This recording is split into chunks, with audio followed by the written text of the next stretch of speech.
Kenya, a nation with a population of 50 million people, has an estimated 8 million widows living among them. Kenya also has the fourth largest number of victims in the world suffering from the HIV/AIDS epidemic. 1.6 million people, majority in Western Kenya, live with the virus, mainly spread through sexual transmission. Widow cleansing is a cultural practice in Western Kenya that views women as mere possession that needs to be cleansed and inherited. The practice requires widows to engage in sexual intercourse without a condom with a cleanser, often a relative of the deceased husband, to remove the impurity she is believed to have acquired from the death of her husband.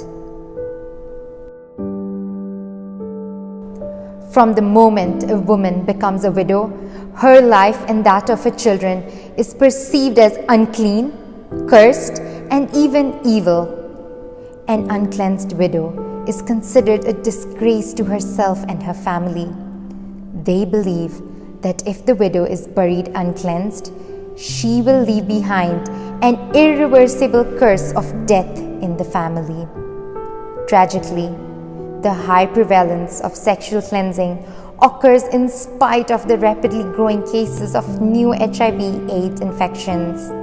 Often, widows choose to observe the traditions, to conform to societal norms, or because they are compelled to do so by their husbands' families as well as their own. The souled belief is that engaging in the tradition will ensure that they and their children will not be shunned, suffer illness, or any other grave misfortune. If a widow chooses to say no to widow cleansing, the widow and her children are deprived of any inheritance, becoming destitute and homeless. Most women in this region are not well educated. They lack the means to provide for themselves and their children, as they solely depend on their husband being the breadwinner. Due to the cultural stigma and ignorance, they are ostracized by the community.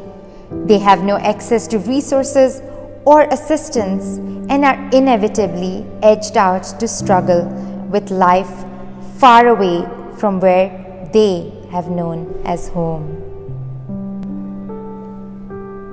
I began my activism against this vice in order to provide a safe haven for these young women, with the aim of destigmatizing and educating the community on the ills of this negative practice.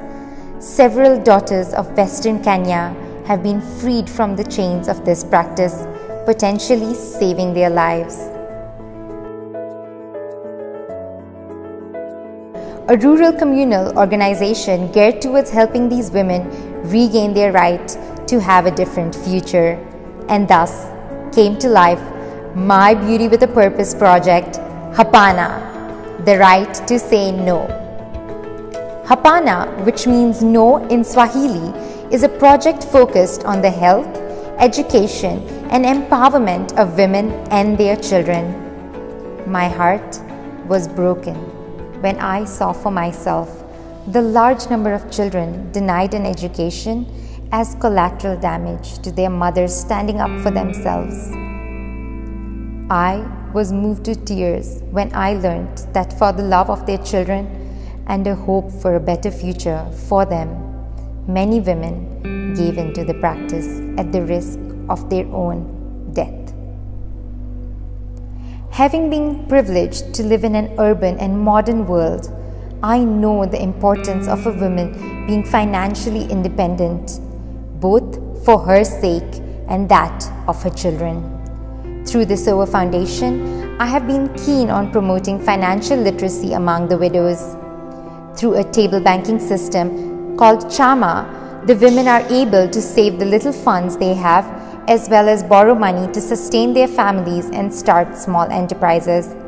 Additionally, through meetings with village heads and people in authority, open conversations and slow change has transpired, giving promise of a progressive tomorrow. However, this is still not enough. Millions of women need liberation from this cycle of poverty, HIV, AIDS, and hopelessness. They too need to know of Hapana, their right to say no. I beseech you to join hands with me to fight against this vice, give the widows an equal choice, and save their lives. Next, I set up programs to help educate these women in life skills that could help them. For this purpose, I joined hands with other partners.